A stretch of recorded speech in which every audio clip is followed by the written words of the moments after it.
ಸ್ನೇಹಿತರೆ, ಹಿಂದೂ ಧರ್ಮದಲ್ಲಿ ದೇವರಿಗೆ ಈರುಳ್ಳಿ ಮತ್ತು ಬೆಳ್ಳುಳ್ಳಿಯನ್ನು ಅರ್ಪಿಸುವುದಿಲ್ಲ ಅಥವಾ ಯಾವುದೇ ಧಾರ್ಮಿಕ ಹಬ್ಬ ಹಾಗೂ ಉಪವಾಸದ ಸಮಯದಲ್ಲಿ ಬಳಸುವುದಿಲ್ಲ. ಯಾಕೆ ಗೊತ್ತಾ? ಇದರ ಹಿಂದೆ ಅನೇಕ ಕಥೆಗಳಿವೆ. ಆದರೆ ಅತ್ಯಂತ ಜನಪ್ರಿಯ ಕಥೆ ಸಮುದ್ರ ಮಂಥನಕ್ಕೆ ಸಂಬಂಧಿಸಿದೆ. ಒಮ್ಮೆ ಭಗವಾನ್ ವಿಷ್ಣುವು ತನ್ನ ಮೋಹಿನಿ ರೂಪದಲ್ಲಿ ಅಮೃತವನ್ನು ಹಂಚುತ್ತಿದ್ದಾಗ ರಾಹು ಮತ್ತು ಕೇತು ಎಂಬ ಇಬ್ಬರು ರಾಕ್ಷಸರು ದೇವತೆಗಳ ಸಾಲಿನಲ್ಲಿ ಕುಳಿತರು ಎಂದು ಹೇಳಲಾಗುತ್ತದೆ.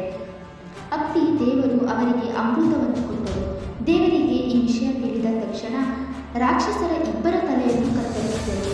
ಅಮೃತವು ಅವರ ಬಾಯಲ್ಲಿತ್ತು, ಆದರೆ ಅವರ ಕುತ್ತಿಗೆಯಿಂದ ಹೊರಬರಲಿಲ್ಲ. ಆದ್ದರಿಂದ ಅವರ ತಲೆಗಳು ಅಮರವಾದವು.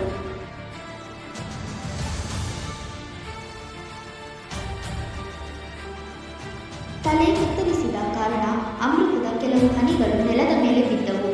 ಆಗ ಬೆಳ್ಳುಳ್ಳಿ ಹಾಗೂ ಈರುಳ್ಳಿಯನ್ನು ಉತ್ಪಾದಿಸುತ್ತದೆ. ಇದರಿಂದ ಬೆಳ್ಳುಳ್ಳಿ ಮತ್ತು ಈರುಳ್ಳಿಯನ್ನು ಅಮೃತವೆಂದು ಪರಿಗಣಿಸಲಾಗುತ್ತದೆ ಮತ್ತು ರೋಗಗಳನ್ನು ಗುಣಪಡಿಸಲು ಔಷಧವಾಗಿ ಬಳಸಲಾಗುತ್ತದೆ. ಆದರೆ ಇದನ್ನು ದೇವರ ನೈವೇದ್ಯದಲ್ಲಿ ಬಳಸುವುದಿಲ್ಲ, ಏಕೆಂದರೆ ಅವುಗಳನ್ನು ರಾಕ್ಷಸರ ಬಾಯಲ್ಲಿ ಅವಶೇಷ ಎಂದು ಪರಿಗಣಿಸಲಾಗಿದೆ.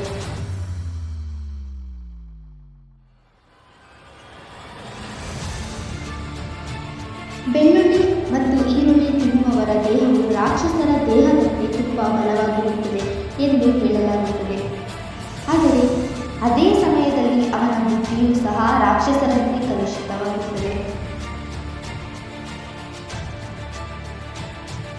ಇದೇ